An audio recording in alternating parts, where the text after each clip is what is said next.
Welcome to the video. ഈ വീഡിയോയിൽ passive വോയിസിൽ നിന്നും ആക്റ്റീവ് വോയിസിലേക്ക് എങ്ങനെയാണ് സെന്റൻസിനെ മാറ്റുന്നത് എന്നാണ് മനസ്സിലാക്കാൻ പോകുന്നത്. അപ്പോൾ ഇതിനു മുമ്പത്തെ വീഡിയോയിൽ ആക്റ്റീവ് വോയിസിൽ നിന്നും പാസീവ് വോയിസിലേക്കുള്ള മാറ്റം നമ്മൾ മനസ്സിലാക്കി.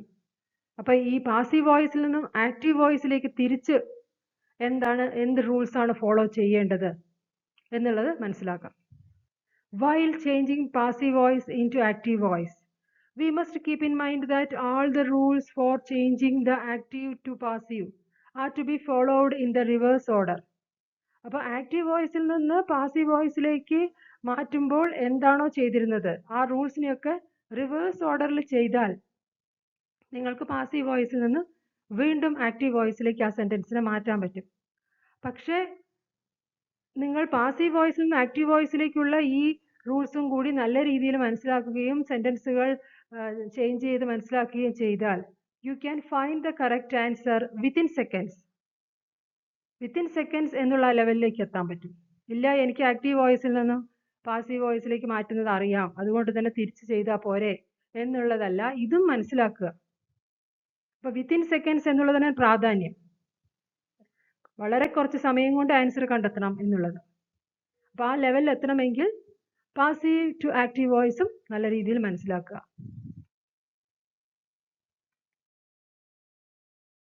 Passive voice to active voice എന്തൊക്കെ റൂൾസ് ആണ് ഫോളോ ചെയ്യേണ്ടത്? Interchange the subject and the object.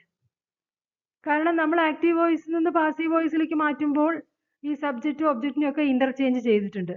അപ്പോൾ അതേപോലെ തന്നെ തിരിച്ചു ഇപ്പോൾ സബ്ജക്റ്റിനെയും ഒബ്ജക്റ്റിനെയും ഇന്റർചേഞ്ച് ചെയ്യണം. Remove the be form verb. അതേപോലെ ബി ഫോം വെർബ് ചേർത്തതിനെ റിമൂവ് ചെയ്യുക.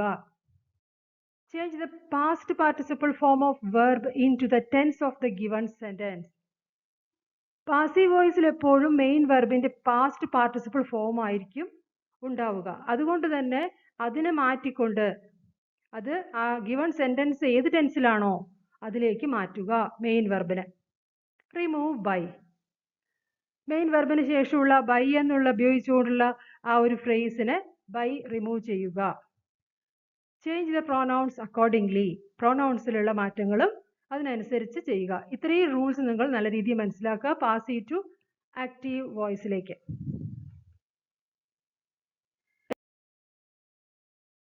എക്സാമ്പിൾസ്. ഈ എക്സാമ്പിൾസ് എല്ലാം തന്നെ പാസീവ് വോയിസിലുള്ളതാണ്. അതിനെ നമുക്ക് ആക്റ്റീവ് വോയിസിലേക്ക് മാറ്റണം. The pictures are drawn by them. എങ്ങനെയാണ് ഒരു സെന്റൻസിന് പാസീവ് വോയിസ് ആണെന്ന് മനസ്സിലാക്കുക? ബി വെർബ് ഫോമും പ്ലസ് പാസ്റ്റ് പാർട്ടിസിപ്പിളും ഉണ്ടാവും. അത് രണ്ടും കൂടി ഉണ്ടായാൽ അത് പാസീവ് വോയിസ് തന്നെ. പിന്നെ അനദർ വേ എന്ന് പറയുകയാണെങ്കിൽ ബൈ എന്നുള്ള പ്രിപ്പോസിഷൻ പ്ലസ് പ്രോനൗൺ അങ്ങനെ എന്തെങ്കിലും ഒരു ഫ്രേസും ഉണ്ടാവും. അതൊക്കെ കണ്ടാൽ ഇത് പാസീവ് വോയിസ് ആണെന്ന് മനസ്സിലാക്കാം. അപ്പോൾ the pictures are drawn by them എന്നുള്ള ഈ സെന്റൻസ് ഇത് ഏത് ടെൻസിലാണ്? അതെങ്ങനെയാണ് മനസ്സിലാക്കുക? ആർ എന്നുള്ള ബി വെർബ് ഫോം പ്രസന്റ് ടെൻസിനെ കാണിക്കുന്നു. പ്ലസ് ഡ്രോൺ എന്നുള്ളത് past participle form of the main വെർബാണ്. അപ്പോൾ ഇതിലിപ്പോൾ ഫസ്റ്റ് ബൈ എന്നുള്ള പ്രിപ്പോസിഷൻ റിമൂവ് ചെയ്യുക, ബി വെർബ് ഫോം റിമൂവ് ചെയ്യുക, പിന്നെ ഇത് സിമ്പിൾ പ്രസന്റ് ടെൻസിലേക്ക് മാറ്റുക. ഫസ്റ്റ് ഏതാ വരേണ്ടത്? Subject object interchange. അപ്പോൾ ദം എന്നുള്ളതിന് സബ്ജക്റ്റിന്റെ സ്ഥാനത്തേക്ക് പോകുമ്പോൾ ദേ എന്നാവുന്നു. മെയിൻ വെർബിനെ ബേസ് ഫോമിലേക്ക് കൊണ്ടുവരിക പ്രസന്റ് ടെൻസ് ആയതുകൊണ്ട്. ഡ്രോൺ എന്നുള്ളതിന്റെ base form draw. They draw the pictures. ഇതാണ് അതിന്റെ active voice. Be verb form remove ചെയ്തു, ബൈ എന്നുള്ള പ്രിപ്പോസിഷൻ റിമൂവ് ചെയ്തു, സബ്ജക്റ്റ് ഒബ്ജക്റ്റ് ഇന്റർചേഞ്ച് ചെയ്തു. The rose will be bought by Veena. ഇതിൽ സബ്ജക്റ്റ് ഒബ്ജക്റ്റ് ഇന്റർചേഞ്ച്. അപ്പോൾ വീണ ഫസ്റ്റ് വരും. വീണ എന്നാണ് തുടങ്ങുന്നത്.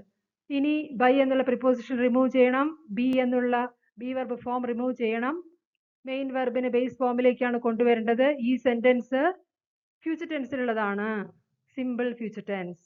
അപ്പോൾ Veena will buy the rose. Cricket is being played by Manoj. ഇത് ഏത് ടെൻസാണ്?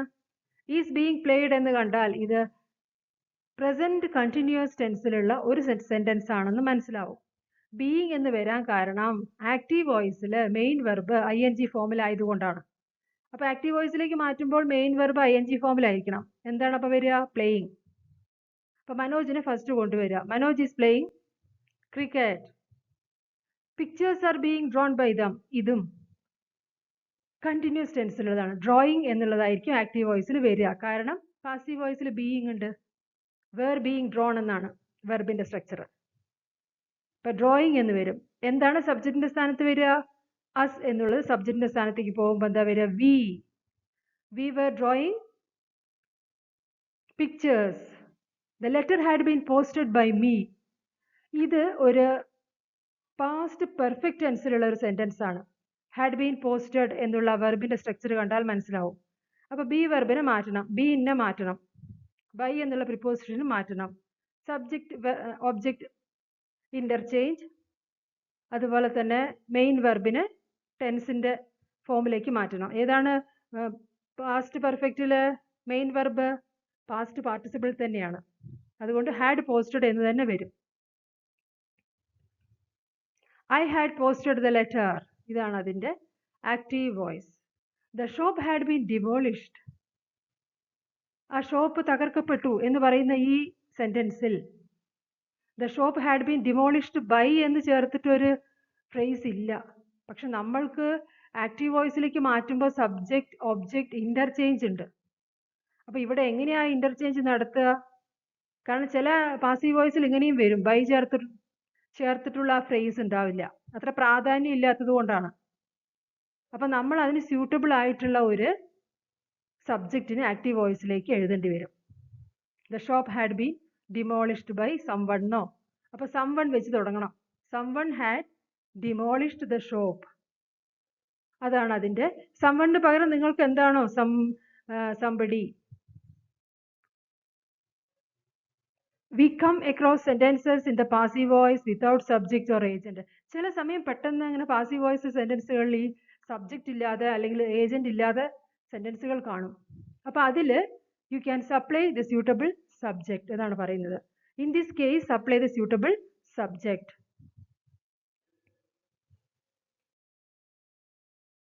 Change the voice. By whom was this complaint written. ഇതൊരു പാസീവ് വോയിസ് ആണ്. ബൈ ഹൂം എന്ന് കാണുമ്പോൾ മനസ്സിലാവും. അപ്പൊ ഈ ബൈ ഹൂം എന്നൊക്കെ തുടങ്ങുന്ന ക്വസ്റ്റ്യൻ എങ്ങനെയായിരിക്കും ആക്റ്റീവ് വോയിസിൽ? ഹൂ എന്ന് മാത്രമേ ഉണ്ടാവുള്ളൂ. Who wrote this complaint. Who wrote this complaint. ഇതാണ് അതിന്റെ ആക്റ്റീവ് വോയിസ്. റോട്ട് എന്ന് വരാൻ കാരണം ഈ ക്വസ്റ്റ്യൻ ഏത് ടെൻസിലാണ്? വാസ് എന്ന് കാണിക്കുന്നത് പാസ്റ്റ് ടെൻസിലാണ്. അതുകൊണ്ട് റിട്ടേൺ എന്നുള്ള ആ ഒരു പാസ്റ്റ് പാർട്ടിസിപ്പിൾ ഫോമിനെ പാസ്റ്റ് ടെൻസിലേക്ക് മാറ്റണം. റൈറ്റ്, റോട്ട് എന്നുള്ളതാണ് പാസ്റ്റ് ടെൻസ്. അതുകൊണ്ടാണ് ഹൂ റോട്ട് ദിസ് കംപ്ലൈന്റ് എന്നായത്. Has this shirt been washed by you. ഇതൊരു യെസ് ഓർ നോ ക്വസ്റ്റ്യൻ ആണ്. ഓക്സിലറി വെർബിൽ തുടങ്ങിയിരിക്കുന്നു. അപ്പൊ ഇവിടെ യു വെച്ച് തുടങ്ങേണ്ടത് കൊണ്ട് ഓക്സിലറി വെർബ് തന്നെ ഉപയോഗിക്കണം. പക്ഷെ യുവിന്റെ കൂടെ വരുന്ന ഏതാ? ഹാവ് യു എന്ന് വരണം. Have you washed this shirt? ബീനെ റിമൂവ് ചെയ്യുക, ബൈനെ റിമൂവ് ചെയ്യുക. Have you washed this shirt എന്നുള്ളതാണ് അതിന്റെ ആക്റ്റീവ് വോയിസിലുള്ള form. How did you prepare this food? ഇത് ആക്റ്റീവ് വോയിസ് ആണോ പാസീവ് വോയിസ് ആണോ? ഇത് ആക്റ്റീവ് വോയിസിലുള്ള ഒരു ക്വസ്റ്റ്യൻ ആണ്. അപ്പൊ നമുക്ക് അതിനെ പാസീവിലേക്ക് മാറ്റണം. കാരണം ഈ പാസീവ് വോയിസിൽ ഡിഡ് ഉണ്ടാവില്ല ക്വസ്റ്റ്യനിൽ. അപ്പൊ ഡിഡിന് സ്യൂട്ടബിൾ ആയിട്ടുള്ള വാസ് എന്നാണ് വരിക. ഡിഡ് എന്ന് കാണിക്കുന്നത് പാസ്റ്റ് ടെൻസ് ആണ്. അപ്പൊ അത് പാസീവിലേക്ക് മാറുമ്പോൾ വാസ് എന്നുള്ളതായി മാറും. ദിസ് ഫുഡ് വെച്ച് തുടങ്ങണം. ഹൗ എന്നുള്ളതിന് അങ്ങനെ തന്നെ ഉപയോഗിക്കണം. How was this food prepared by you എന്നുള്ളതാണ് അതിന്റെ passive voice. Television was being watched by her. ഇത് ഏതാണ്? പാസീവ് വോയിസ് ആണോ ആക്റ്റീവ് വോയിസ് ആണോ? Passive voice. Was being watched എന്നുണ്ട്. അപ്പൊ ഇതിനെ ആക്റ്റീവ് വോയിസിലേക്ക് മാറ്റുമ്പോൾ ബീയിങ്ങിനെ മാറ്റിക്കൊണ്ട് വാച്ചിങ് എന്നാക്കി മാറ്റണം. അപ്പൊ ഇവിടെ എന്താ വരിക? ഹെർ എന്നുള്ളതിനെ സബ്ജക്റ്റിന്റെ സ്ഥാനത്തേക്ക് കൊണ്ടുപോകണം ആക്റ്റീവ് വോയിസിൽ. She was watching television. വളരെ ഈസിയായി മാറ്റി. ഷി വാസ് വാച്ചിങ് ടെലിവിഷൻ എന്നുള്ളതാണ് ആക്റ്റീവ് വോയിസ്.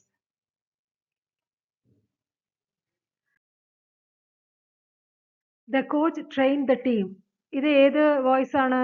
ആക്റ്റീവ് വോയിസിലുള്ളതാണ്. കാരണം ട്രെയിൻഡ് എന്നുള്ള മെയിൻ വെർബ് ന്റെ കൂടെ ബി വെർബ് ഒന്നുമില്ല. അതുപോലെ തന്നെ സബ്ജക്റ്റ് വെർബ് ഒബ്ജക്റ്റ് അങ്ങനെയാണ് അതിന്റെ സ്ട്രക്ചർ. അപ്പൊ ഇത് ആക്റ്റീവ് വോയിസ് ആണ്. അപ്പൊ ഇതിനെ പാസീവ് വോയിസിലേക്കാണ് നമുക്ക് മാറ്റേണ്ടത്.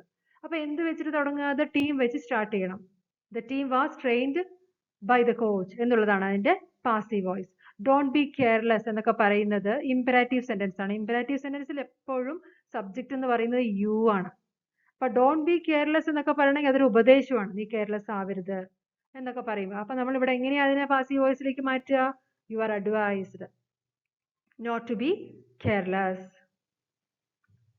Xi was awarded a prize. ഇവിടെ ഇത് പാസീവ് വോയിസ് ആണ്, കാരണം വാസ് പ്ലസ് പാസ്റ്റ് പാർട്ടിസിപ്പിൾ ആണ്. പക്ഷെ ഇവിടെ ഒരു പ്രത്യേകതയുണ്ട്. ഇവിടെ ബൈ ചേർത്തുകൊണ്ട് ഉള്ള ഇൻഫോർമേഷൻ ഇല്ല. അതായത് പാസീവ് വോയിസിൽ ഒബ്ജക്റ്റ് ഇല്ല. She was awarded a prize by എന്ന് ചേർത്തുകൊണ്ടില്ല. അപ്പൊ നമ്മൾക്ക് ഇതിനെ ആക്റ്റീവ് വോയിസിലേക്ക് മാറ്റുമ്പോൾ സബ്ജക്റ്റ് ഒബ്ജക്റ്റ് ഇന്റർചേഞ്ച് ഉണ്ട്. അപ്പൊ അത് പ്രകാരം ആക്റ്റീവ് വോയിസിലേക്ക് മാറ്റുമ്പോൾ ഒരു സബ്ജക്റ്റ് വേണം. അപ്പൊ എന്താണ് സ്യൂട്ടബിൾ ആയിട്ടുള്ള ഒരു സബ്ജക്റ്റിനെ നിങ്ങൾ തന്നെ തീരുമാനിച്ച് അതിനെ എഴുതുക. അപ്പൊ ആരായിരിക്കും award Xi was awarded a prize, ആരായിരിക്കും അത് ചെയ്തിട്ടുണ്ടാവുക എന്നുള്ളത്? ഇവിടെ ദേ ആണ് നമ്മൾ ഉപയോഗിച്ചിരിക്കുന്നത്. ദേ awarded her a prize എന്ന് മാത്രമേ ഉള്ളൂ. അത് അപ്പൊ നിങ്ങളാണ് തീരുമാനിക്കേണ്ടത്. അവിടെ ആ സബ്ജക്റ്റ് കാരണം ഇന്റർചേഞ്ച് ഉണ്ട്, സബ്ജക്റ്റ് ഒബ്ജക്റ്റ് ഇന്റർചേഞ്ച്. അപ്പൊ ചില സമയം പാസീവ് വോയിസിൽ അത് കൊടുത്തിട്ടുണ്ടാവില്ല. അപ്പൊ നിങ്ങൾ തീരുമാനിക്കുക സ്യൂട്ടബിൾ ആയിട്ടുള്ള ഒരു സബ്ജക്റ്റിന്. The certificates were issued to students. ഇവിടെയും the certificates were issued to students by എന്ന് പറഞ്ഞിട്ടുള്ള ആ ഇൻഫോർമേഷൻ ഇല്ല. അതായത് പാസീവ് വോയിസിൽ ഒബ്ജക്റ്റ് ഇല്ല. The certificates ഇഷ്യൂ ചെയ്തു കുട്ടികൾക്ക്, സ്റ്റുഡൻസിന് എന്നേ പറയുന്നുള്ളൂ, ആരെന്നില്ല. അപ്പൊ ഇവിടെയും സ്യൂട്ടബിൾ ആയിട്ടുള്ള ഒരു സബ്ജക്റ്റിനെ ചേർത്തുകൊണ്ട് ആക്റ്റീവ് വോയിസ് എഴുതണം. The authority issued the certificate to students എന്നുള്ളതാണ് അതിന്റെ ആക്റ്റീവ് വോയിസ്. കാരണം passive വോയിസിൽ the certificates were issued to students മാത്രമേ ഉള്ളൂ. ബൈ എന്നുള്ള പ്രിപ്പോസിഷൻ ചേർത്തുകൊണ്ടുള്ള ഇൻഫോർമേഷൻ ഇല്ല. അങ്ങനെയും ചില സമയം കാണാറുണ്ട്. അപ്പൊ അതിനനുസരിച്ച് സ്യൂട്ടബിൾ ആയിട്ടുള്ള സബ്ജക്റ്റിനെ ആഡ് ചെയ്യുക.